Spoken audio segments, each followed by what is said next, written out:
ارے میری امی آپ کو بیٹی کہہ رہی ہیں اور آپ آنٹی کہہ رہی ہیں، ان کو امی کہیں، اچھا لگے گا۔ امی کو بلال نے آہستہ آواز میں کہا، لیکن پھر بھی سکینہ سن چکی تھی۔ شکریہ امی، نائلہ نے دوبارہ سے کہا تو سب ہنس پڑے۔ بیٹے آپ کو اس کی باتوں میں آنے کی ضرورت نہیں، آپ آنٹی کہو یا امی، آپ کی مرضی ہے۔ سکینہ نے خوش دلی سے کہا، سونیا بھابی کو کمرے میں لے جاؤ، تھک گئی ہوگی بیچاری۔ سکینہ نے بیٹی سے کہا۔ نائلہ کے جاتے ہی بلال بھی اٹھنے لگا۔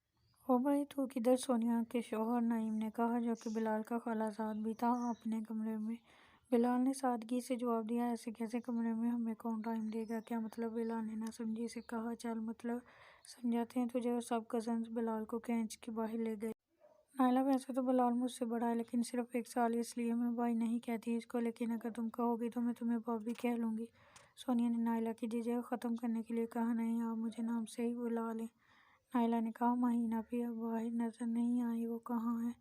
نائلہ نے سوال کیا۔ وہ ناراض ہی ہے کیونکہ ان کی نند سے بلال نے شادی نہیں کی، اس لیے ان کے شوہر کو حال ہی سے واپس لے گئے۔ سونیا نے تفصیل بتائی۔ نائلہ نے خاموشی سے سر جھکا لیا۔ نائلہ ہماری اپی نے اچھی خاصی تیز مزاج کی ہے اور سونے پہ سہاگا۔ بلال نے ان کی نند سے شادی نہیں کی، اس لیے ہو سکتا ہے وہ تم سے سختی سے بات کریں۔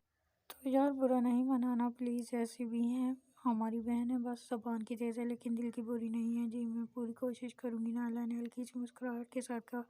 چلو میں بلال کو بھیجتی ہوں، سونیا نے اٹھتے ہوئے کہا۔ بلال یہاں کیا کر رہے ہو؟ چلو کمرے میں، وہ بیچاری اکیلی بیٹھی ہے۔ سونیا بلال کو ڈھونڈتی باہر لان میں آتی تو سب کے ساتھ بلال کو بیٹھے دیکھا۔ یہ اپنے شوہر نامدار کو سمجھاؤ نا، جو 1 گھنٹے سے مجھے پکڑ کے بیٹھا ہے۔ بلال نے دھائی دی۔ نعیم جانے دیں اس کو، اور آپ سب بھی اٹھو، سونیا نے تمام حضرات کو کہا۔ جا یار، کیا یاد کرے گا؟ نعیم نے بلال کا ہاتھ چھوڑتے ہوئے کہا۔ بلال فوراً کھڑا ہو گیا۔ شکریہ میرے بھائی، شکریہ۔ اور بلال نے اپنے کمرے کا رخ کیا۔ دروازے پہ رک کر بلال نے لمبا سانس لے کر دروازے پہ دستک کی۔ نائلہ نے دستک سنی تو نظریں جھکا لی۔ بلال نے کمرے میں آ کے دروازہ لاک کیا اور بیڈ پر ایک کونے پر بیٹھ گیا۔ یہ میں آپ کے لیے لایا تھا۔ بلال نے ایک باکس نائلہ کی طرف بڑھایا۔ تھینکس۔ نائلہ نے باکس لے کر ایک طرف رکھ دیا۔ دیکھ لو یار، بلال نے ایک طرف پڑے باکس کو دیکھ کر کہا۔ نائلہ نے باکس کھولا تو ایک نفیس سے ہیرے کی انگوٹھی موجود تھی۔ یہ تو بہت خوبصورت ہے، نائلہ نے زور سے کہا، اور پھر یکدم چمک گئے۔ نائلہ کی اس حرکت پر بلال نے دل سے کہہ گیا اور باکس میں سے انگوٹھی نکال کے نائلہ کے ہاتھ میں پہنا دی۔ اب زیادہ خوبصورت ہو گئی ہے۔ بلال نے نائلہ کے ہاتھوں کو لبوں سے لگا لیا۔ نائلہ کا چہرہ شرم سے لال ہو گیا۔ بلال کے چہرے پہ مسکراہٹ بھر آئی۔ آپ چینج کر لو، تھک گئی ہوگی، بہت بڑی جوڑا ہے آپ کا، بلال نے بیڈ سے اٹھتے ہوئے کہا۔ بلال، نائلہ نے آواز دی تو بلال نے مڑ کر سوالیہ نظروں سے دیکھا۔ انہیں ذیشان انہیں بنانے آنا تھا لیکن وہ آئے ہی نہیں۔ نائلہ نے فکر مندی سے کہا، ہو سکتا ہے کوئی ضروری کام آ گیا ہو۔ نائلہ آپ فون کر کے پتہ کر لو نا، بلال نے مشورہ دیا۔ فون نہیں ہے میرے پاس، گھر پر ہی رہ گیا، نائلہ نے جواب دیا۔ اچھا آپ چینج کر لیں، میں کال کرتا ہوں۔ نائلہ خاموشی سے واش روم کی طرف بڑھ گئی۔ ابو، فاریہ کی چیخنے پر روحان نے مڑ کر دیکھا تو رضا صاحب منہ کے بل گرے ہوئے تھے۔ ذیشان اور ارحم بھی رضا صاحب کی طرف بھاگے۔ اجاز، ایمبولینس بلائیں، عابدہ نے روتے ہوئے کہا۔ ایمبولینس آئی اور رضا صاحب کو روحان اور فرحت ساتھ گئے، جبکہ ذیشان گاڑی پر ساتھ ہسپتال گیا۔ عابدہ اور ارحم نمرہ کو اپنی گاڑی میں رضا صاحب کے گھر لے گئے، کیونکہ نمرہ کی حالت ایسی ہرگز نہ تھی کہ اس کو ہسپتال لے کے جایا جاتا۔ نمرہ کو گھر میں ہی ڈاکٹر کو دکھایا گیا، جس کے مطابق نمرہ بالکل ٹھیک تھی، اسے بس پرسکون نیند کی ضرورت تھی، لہٰذا وہ نیند کا انجیکشن دے کر چلا گیا۔ اجاز، فاریہ اور ارحم یہاں پر رک جاتے ہیں کیونکہ نمرہ کی طبیعت بہتر ہے۔ اب ہم لوگ ہسپتال چلتے ہیں۔ نہ جانے بھائی جان کی طبیعت کیسی ہے؟ عابدہ نے فکر مندی سے کہا۔ ہاں چلو عابدہ، مجھے بھی فکر ہو رہی ہے، اجاز صاحب نے جواب دیا۔ عابدہ، میں نے سوچا تھا اپنی فاریہ کے لیے ذیشان سے بہتر کوئی نہیں ہو سکتا، کل کو بچہ، لیکن شکر ہے اس کی اصلیت پہلے پتہ چل گئی۔ اجاز صاحب ڈرائیو کرتے ہوئے عابدہ سے بولے، صحیح کہا آپ نے، اللہ ذیشان جیسی اولاد کسی کو بھی نہ دے۔ عابدہ نے افسوس کیا۔ روحان بیٹا خیریت ہے نا سب؟ اجاز صاحب کو روحان کوریڈور میں ہی نظر آیا تو پوچھنے لگے، ہارٹ اٹیک آیا ابو کو انکل؟ روحان کی آنکھوں سے اشکوں کی برسات ہونے لگی۔ حوصلہ کرو بیٹا، اللہ تعالیٰ سب بہتر کرے گا سب۔ اجاز صاحب نے روحان کو گلے لگایا۔ عابدہ تم جاؤ بھابی کے پاس اور ان کو حوصلہ دینا، خود مت رونا شروع کر دینا۔ عابدہ نے آنسو صاحب کی اور اندر چلی گئی۔ ڈاکٹر نے کیا کہا ہے روحان؟ اجاز صاحب روحان کے ساتھ چلتے ہوئے گویا ہوئے، انکل ڈاکٹر نے کہا کہ آج رات ہم اہم ہے، ابو کے لیے دعا کریں، بس سب خیر ہو انشاءاللہ بیٹا، انشاءاللہ بھابی، انشاءاللہ سب خیر ہوگی، بھائی جان بالکل ٹھیک ہو جائیں گے۔ عابدہ تم بہن ہو، تم دعا کرنا اپنے بھائی کے لیے، فتح نے روتے ہوئے کہا۔ آپ میں سے ذیشان علی کون ہے؟ پولیس کے 3-4 اہلکار ان سب کے سامنے آ کھڑے ہوئے۔ جی میں ہوں، ذیشان نے کونے میں کرسی سے کھڑے ہوتے ہوئے جواب دیا۔ آپ کے خلاف FIR کٹی ہے، آپ کو تھانے چلنا ہوگا، ہمارے پاس ارسٹ وارنٹ ہے۔ ایک اہلکار نے تفصیل بتائی۔ لیکن جناب FIR کٹوائی کس نے ہے اور کیوں کٹوائی؟ اعجاز صاحب نے سوال کیا۔ شامر صاحب نے دعویٰ کیا کہ ذیشان نے ان کو جان سے مارنے کی کوشش کی ہے۔ وہ تو ان کی خوش قسمتی تھی کہ 9 گولی ٹانگ میں لگی۔ اہلکار نے بتایا۔ چلیے جناب، آپ کو دعویٰ نامہ نہیں پیش کیا جائے گا، اہلکار نے کہا۔ ذیشان چپ چاپ ان کے ساتھ چل دیا۔ میرے بیٹے نے کچھ نہیں کیا، کیوں لے کے جا رہے ہو؟ فرد بھاگ کے ذیشان کے آگے جا کھڑی ہوئی۔ بی بی، یہ صاحب تھانے میں آ کے بولنا، ابھی ہمیں اپنا کام کرنے دو۔ امی ہٹ جائیں سامنے سے۔ ذیشان نے ماں کو سامنے سے ہٹایا اور چل پڑا۔ ذیشان کو لے جایا جا رہا تھا، لیکن وہ کسی اور دنیا میں جا چکا تھا۔ نورِ مریم اور پھر نمرہ بھری بھری ہر ایک کی شکل اس کی آنکھوں کے سامنے گھوم رہی تھی۔ لاک اپ کھول کے ذیشان کو دھکا دیا گیا اور ذیشان منہ کے بل زمین پہ جا گرا، لیکن اٹھنے کی بجائے ویسے ہی پڑا رہا، جیسے خود کو اپنی اوقات یاد دلا رہا ہو کہ ذیشان علی، یہ مٹی ہے تمہاری اوقات۔ ہیلو روحان، کیسی ہو یار؟ وہ نائلہ بات کرنا چاہ رہی تھی۔ بلال بھائی، ابو کو ہارٹ اٹیک آیا ہے، روحان نے بلال کو جواب دیا۔ کیا؟ کیسے انکل؟ اب بلال نے پریشانی سے پوچھا۔ ابھی ہوش نہیں آیا، ڈاکٹر نے کہا آج رات بہت اہم ہے ابو کے لیے، روحان نے مزید بتایا۔ اچھا ہم آتے ہیں، ابھی تم مجھے ہسپتال کا نام بتاؤ، بلال نے کہا۔ بلال بھائی بہت رات ہو گئی، آپ رہنے دیں، صبح آ جائیے گا، روحان نے اصرار کیا۔ نہیں روحان، ہم ابھی آ رہے ہیں، بلال نے پھر سے وہی بات کی تو روحان نے پتہ بتا دیا۔ اوکے پہنچ رہے ہیں ہم، بلال نے کہا۔ تو نائلہ نے سن لیا؟ کیا ہوا ہے بلال، کہاں جا رہے ہیں آپ اس وقت؟ نائلہ نے فکر مندی سے پوچھا۔ نائلہ، وہ اصل میں ابو کو ہارٹ اٹیک آیا ہے، ہمیں اسی وقت جانا ہوگا اسپتال۔ بلال نے نائلہ کے دونوں ہاتھ اپنے ہاتھوں میں لیے کہا۔ نائلہ کو لگا جیسے کسی نے اس کے پاؤں تلے سے زمین کھینچ لی ہے۔ بلال، میرے ابو ٹھیک ہے نا؟ نائلہ نے لہجے میں امید کے لیے پوچھا۔ وہ تو وہاں جا کر ہی پتہ چلے گا، بلال نے نائلہ کی طرف دیکھ کر کہا۔ ان دونوں کے ساتھ سکینہ اور انور بھی ہسپتال میں چل دیے۔ پورا راستہ سکینہ نائلہ کو سینے سے لگائے چپ کرواتی رہی، لیکن نائلہ نے آنسو تھے کہ رکنے کا نام ہی نہیں لے رہے تھے۔ حوصلہ کرو بیٹا، اللہ نے چاہا تو سب ٹھیک ہوگا، انور صاحب نے نائلہ کو تسلی دی۔ اسپتال کے سامنے گاڑی رکی تو نائلہ فوراً سے دروازہ کھول کر اندر بھاگی۔ بلال تم جاؤ بیٹا، نائلہ کو ضرورت ہے تمہاری، میں گاڑی پارک کر کے آ جاتا ہوں۔ انور صاحب نے بلال سے کار کی چابی لی۔ امی نائلہ کو دور سے ہی فرد نظر آ گئی تو وہ ان کی طرف بھاگی۔ نائلہ تم یہاں کیا کر رہی ہو؟ فرد حیران پریشان سے بولی۔ امی ابو کیسے ہیں، وہ ٹھیک ہے نا؟ نائلہ نے روتے ہوئے پوچھا۔ دعا کرو ٹھیک ہو جائیں گے تمہارے ابو۔ نائلہ فرد نے بیٹی کو گلے لگا لیا۔ السلام علیکم، بلال نے آتے ہی سلام کیا۔ وعلیکم السلام۔ بلال بیٹا تم لوگ اس وقت نہ آتے تو بہتر تھا، اعجاز صاحب نے کہا۔ کوئی مسئلہ نہیں انکل، آپ بتا رہے ہیں رضا انکل کیسے ہیں اور کیسے ہوا یہ سب؟ بلال بھائی میرے ساتھ باہر چلیں، روحان نے آہستہ آواز میں کہا۔ ہاں چلو، بلال بھی ساتھ چل پڑا۔ بھابھی یہ سب کیسے ہو گیا؟ کچھ دیر پہلے تو بالکل ٹھیک تھے رضا بھائی، سکینہ نے فکر مندی سے سوال کیا۔ اللہ کا کام ہے سکینہ بھابھی، انسان تو بس دعا ہی کر سکتا ہے، فرد نے روتے ہوئے کہا۔ حوصلہ کریں آپ، انشاءاللہ رضا بھائی بالکل ٹھیک ہو جائیں گے انشاءاللہ۔ آبدہ اور باقی سب نے یک زباں کہا۔ روحان نے تمام تفصیل بلال کو بتائی۔ یہ شامر اتنا گھٹیا ہو سکتا ہے، میں سوچ بھی نہیں سکتا تھا، بلال نے غصے کو ضبط کرتے ہوئے کہا۔ بلال بھائی اب کیا ہوگا؟ اس نے تو الٹا ذیشان پر FIR کٹوا دی ہے۔ روحان نے فکر مندی سے پوچھا۔ یار کل تو اتوار ہے، اب جو بھی ہوگا سوموار کو ہی ہوگا، میں وکیل سے بات کر لوں گا کل۔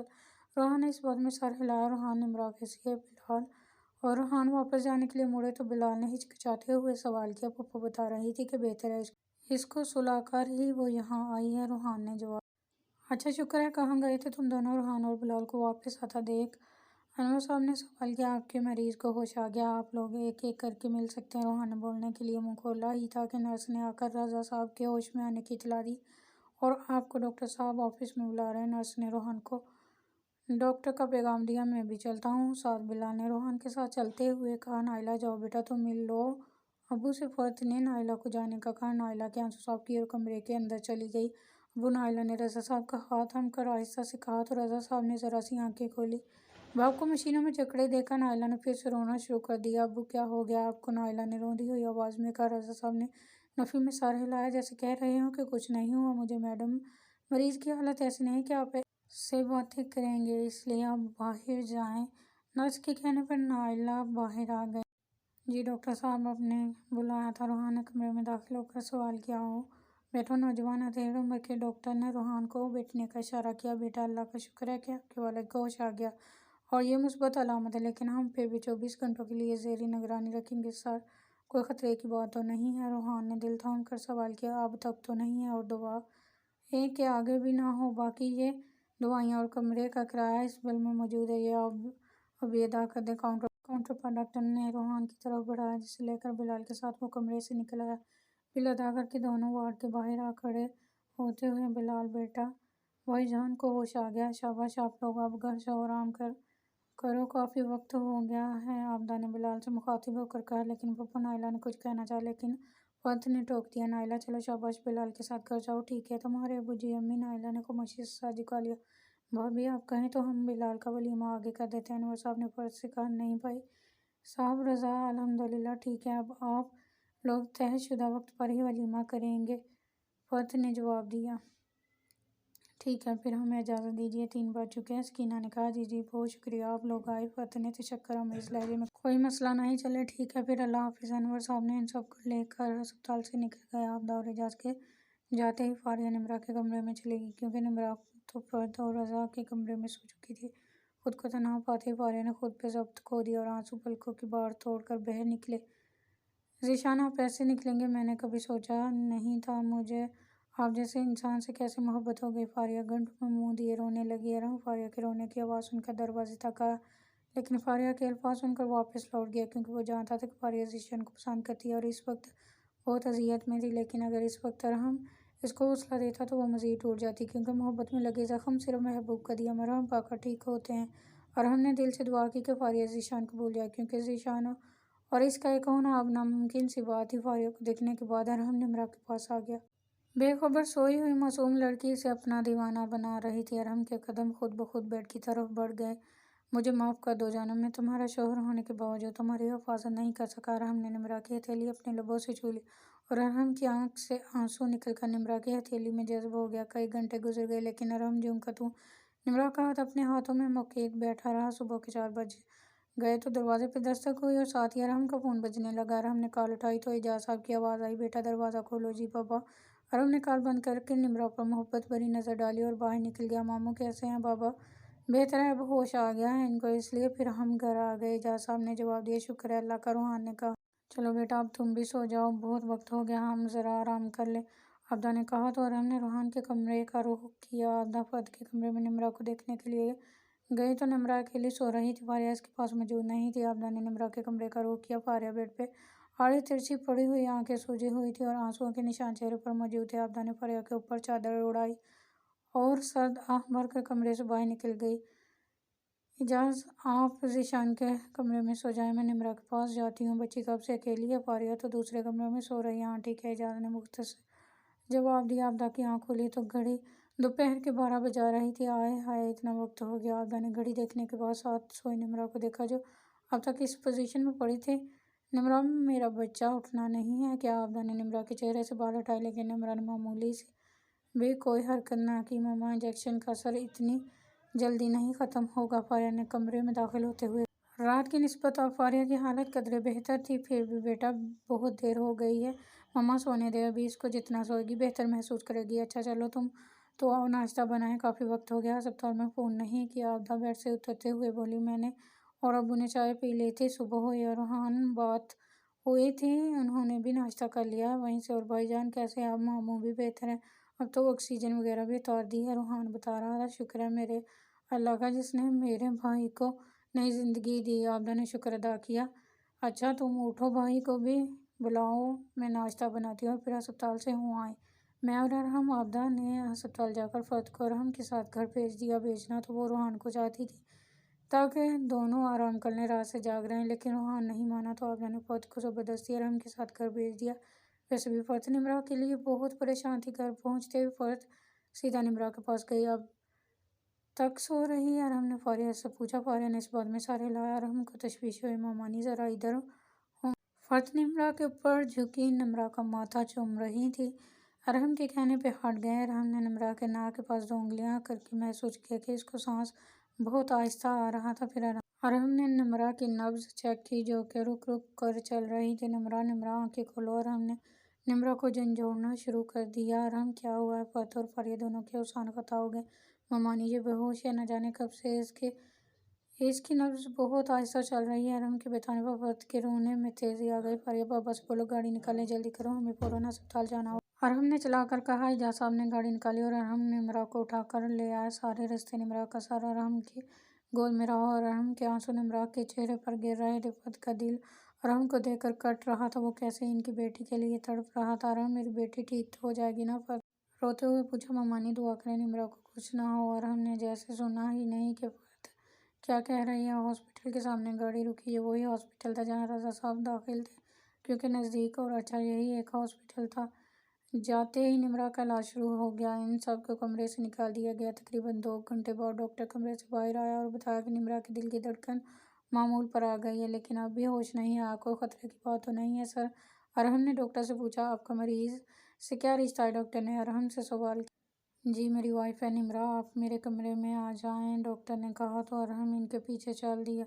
تشریف رکھیں، ڈاکٹر نے ارحم سے کہا۔ آپ نے کہا نمرا آپ کی وائف ہے؟ جی سر، کورٹ میرج کی ہے۔ کیا آپ دونوں نے؟ میرا مطلب ہے آپ دونوں ہی بہت کم عمر لگ رہے ہیں۔ مجھے نہیں سر، ہمارا نکاح گھر والوں نے ہی کروایا۔ نمرا میرے ماموں کی بیٹی ہے، یعنی نکاح ہوا ہے، رخصتی نہیں ہوئی؟ جی سر، نکاح ہوا ہے۔ تو بیٹا آپ ان کے والد کو بلائیں، ڈاکٹر نے کہا۔ سر، ان کے فادر کو ہارٹ اٹیک آیا ہے، اسی ہاسپٹل میں ایڈمٹ ہے۔ ارحم کے بتانے پر ڈاکٹر کچھ سوچنے لگ گیا۔ آپ مجھے بتا دیں سر جو بات آپ نے کہی ہے۔ ارحم نے دل تھام کر کہا۔ دیکھیے جناب، بچی پچھلے 15 گھنٹوں سے بے ہوش ہے۔ شاید وقت پہ ہاسپٹل لے آتے تو ہم کچھ کر لیتے، لیکن اب ہمیں افسوس سے کہنا پڑ رہا ہے کہ آپ کی وائف کوما میں چلی گئی ہیں۔